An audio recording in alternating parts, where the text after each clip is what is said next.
Good morning, students. Welcome to the class of chemistry +1 medical and non-medical. So I'm going to start a new chapter with you. That is the second chapter. The second chapter is structure of atom. Okay. So I will try to explain everything to you. I will be using bilingual method because there are possibility that some of you won't be able to understand it in English. So I will be explaining the things in Hindi as well as in English together. तो सबसे पहले मैं आपको ये बताना चाहता हूँ, बहुत समय से लोग लगे हुए थे बेटा एटम के स्ट्रक्चर को स्टडी करने के लिए, और एक इंडियन फिलोसोफर था जिसका नाम था महर्षि कनन, और उन्होंने मैटर को अलग अलग पार्ट्स में डिवाइड किया। और ये बातें हम लोगों ने बेटा छोटी क्लासेस में भी की थी, 7th 8th 9th में भी, ठीक है। सो मेटल एटम होता क्या है? ये वो सबसे छोटा पार्टिकल होता है बेटा जिसको फर्दर तोड़ा नहीं जा सकता, और उसने इन सभी पार्टिकल्स को जो नाम दिया ना वो परमाणु नाम दिया। उसने इसको बोला कि क्या है ये? परमाणु, ठीक है। Just hold on.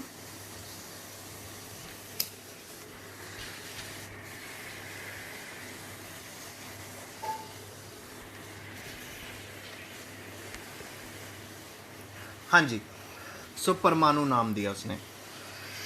फिर उसके बाद डेमोक्रिटस नाम का एक साइंटिस्ट था जिसने एटम्स को फर्स्ट वर्ड दिया, दैट इज एटम।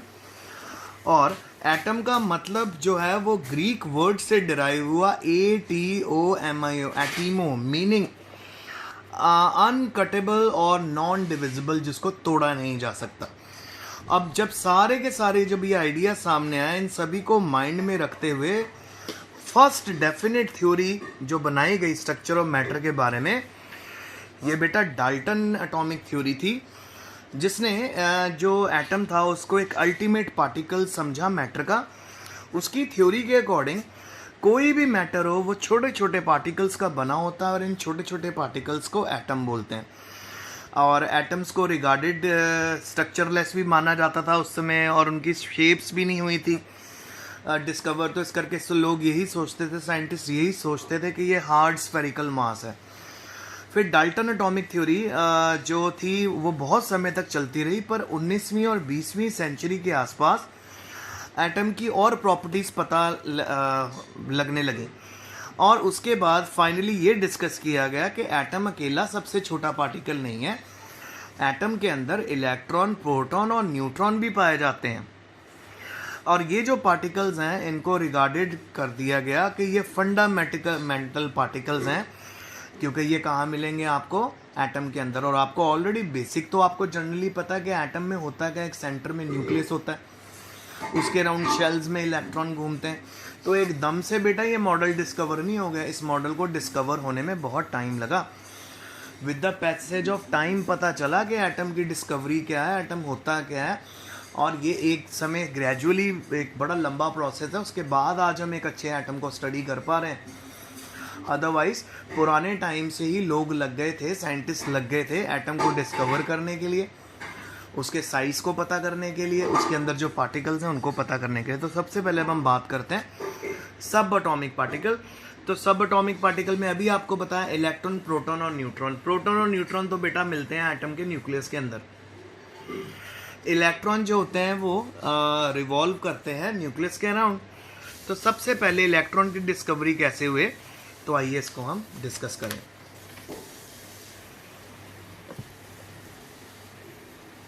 अच्छा बेटा, इसकी डिस्कवरी के लिए discharge tube experiment carry out किया गया। तो जे थॉमसन नाम का एक साइंटिस्ट था, जे थॉमसन नाम का एक साइंटिस्ट था जिन्होंने डिस्चार्ज ट्यूब एक्सपेरिमेंट को कैरी आउट किया। अच्छा, उन्होंने उस एक्सपेरिमेंट को कैसे कैरी आउट किया मैं आपको यहाँ पे विद डायग्राम बता देता हूँ। उन्होंने ग्लास ट्यूब ली, और ग्लास ट्यूब के अंदर कैथोड और एनोड क्रिएट करे, ठीक है। कैथोड हमेशा नेगेटिवली चार्ज होता है बेटा, एनोड हमेशा पॉजिटिवली चार्ज होता है। फिर उसके बाद बेटा यहाँ पे आपको नज़र आ रहा होगा उन्होंने एक वैक्यूम भी क्रिएट करा। इस वैक्यूम के साथ जो भी गैस अगर अंदर होगी ना तो उसको वैक्यूम के थ्रू बाहर निकाल लिया जाएगा। सो उन्होंने क्या करा, सबसे पहले वैक्यूम क्रिएट करा, और उसके बाद उन्होंने यहाँ पे एक बहुत बड़ी बैटरी अटैच कर दी जो बैटरी 10,000 मिली इलेक्ट्रॉन वोल्ट का करंट दे रही थी, वो बैटरी डायरेक्ट कैथोड और एनोड के साथ आपस में अटैच थी।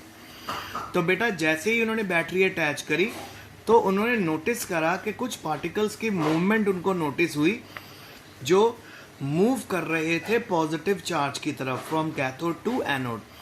और फाइनली उन्होंने ये भी नोट करा कि एनोड के पीछे बेटा एक ग्रीन कलर की लाइट भी बननी शुरू हो गई। बाद में उन्होंने ये डिस्कवर करा, फाइनल डिस्कवरी उनकी क्या हुई, आइए देखें।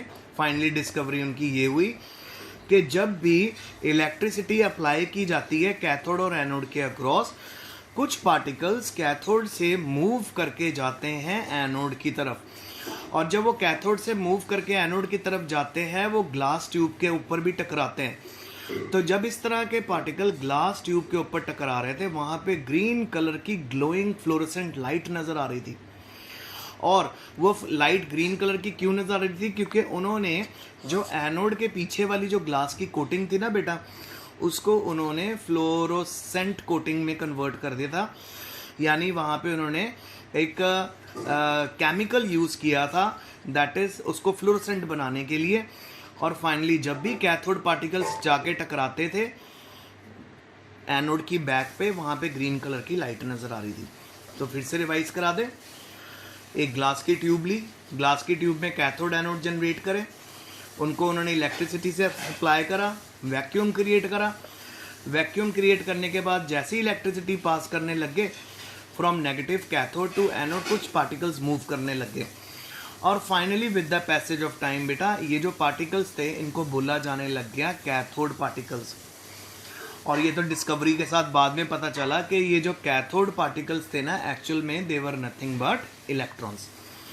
तो इलेक्ट्रॉन्स की मदद से ये पार्टिकल्स मूव कर रहे थे फ्रॉम कैथोड टू एनोड।